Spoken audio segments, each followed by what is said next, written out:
سلام.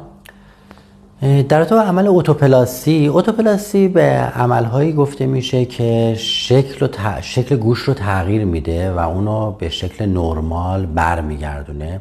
خب ما دفورمیتی های متفاوتی توی گوش داریم، مثل برجسته بودن، به سمت بیرون بودن و یا اینکه این چین های داخل گوش ایجاد نشه و گوش یه همچین فرمی رو ایجاد میکنه.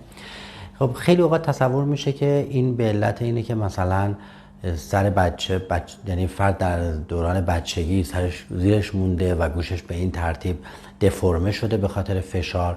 اینطور نیست. این موضوع تکاملی هستش که قضروف فرمش تغییر داره یا اضافی داره یا اینکه تشکیل نمیشه، بعضی قسمت ها فرمش تشکیل نمیشه و باعث تغییر شکل گوش میشه و میشه با عمل جراحی اینو به فرم عادی برگردون و یا حداقل اینکه نزدیکش کرد.